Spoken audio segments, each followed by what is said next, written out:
Tonight, Democratic Congressman Adam Schiff of California on the House Intelligence Committee. And thank you very much, Congressman. Always good to talk to you.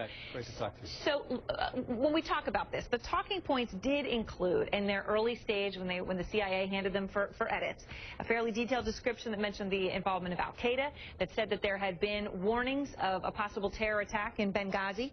All of these were taken out. It is still unclear at this point by whom, whether in the State Department or in the White House or somewhere else. How can you defend the administration for such substantial edits to those talking points? Well, the key thing on the talking points is the most fundamental error in them actually stayed in throughout the whole editing process, and that was the error that said that this began as a protest. And that error was solely an error of the intelligence agencies. They thought it began as a protest, and they got that wrong. There's never been any indication that the State Department or White House was responsible for that error. There were other changes made, basically, that watered down the talking points. I think there were a number of motivations there, some to protect classified sources, others, in an effort to fight over turf between state and CIA.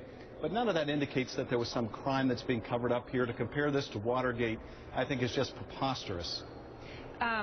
In one of the email exchanges about the talking points, so the State Department spokeswoman, Victoria Nuland, talks about some of these edits, and one of them in particular that she refers to in this email was the fact that all the repeated warnings about terror attacks were removed. And she justifies that by saying that they should be removed because, quote, that fact could be abused by members of Congress to beat up the State Department for not paying attention to warnings, so why would we feed that either? Congressman, obviously there are people, Democrats, who are saying the Republicans are on a witch hunt because of this, but when you read a sentence like that, that sure as heck sounds like the Democratic administration was playing politics with this last fall. Well, I think what was happening here is that, you had two facilities, one that was a State Department diplomatic facility, one that was an agency facility. And so State Department, I think, felt, why is CIA trying to set this up like they were warning, they were doing everything right, when in fact the CIA facility was just as vulnerable as the diplomatic one. So I think that was a kind of early effort to say, let's not jump to conclusion about who is more at fault here or whose facilities were more at risk.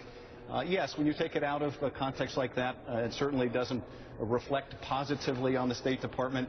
But, putting some gloss on these talking points, hardly earth-shattering, hardly the stuff of Watergate or major scandal. Part of what happens every day in the interagency process. I do think the talking points ultimately got watered down to a point where they weren't very useful. But again, hardly the stuff of great scandal. But there is one point, though, that people who are frustrated make that I want to ask you about, and that is, let's just talk about the basic thing, removing al-Qaeda from this, which, of course, we now know, and we knew fairly soon afterwards that the CIA was aware of that in the immediate aftermath, and that was in the original talking points, as we now know.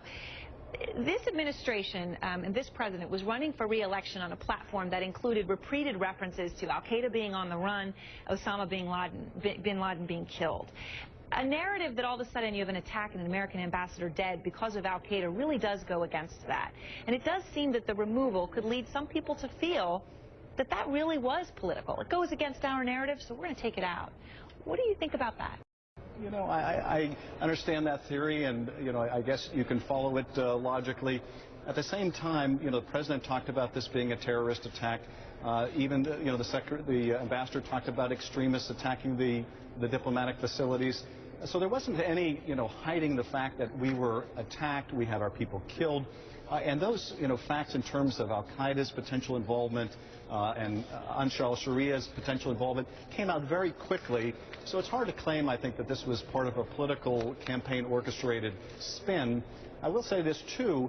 The fact that we were attacked in part by al-Qaeda on 9/11, I don't know that in the context of a campaign, when the country tends to rally around the commander-in-chief, that the theory really makes much sense, that somehow it was better for the administration to make it sound like it was a spontaneous protest against the U.S. After all, the administration was also saying it had made this outreach in the Muslim world, and the other side could easily claim that, well, their outreach obviously wasn't working because we were the subject of this, uprising and this attack. So I'm not sure, although the narrative is a coherent one, it really makes a lot of sense here. All right, Congressman, thank you very much. We appreciate your taking your time.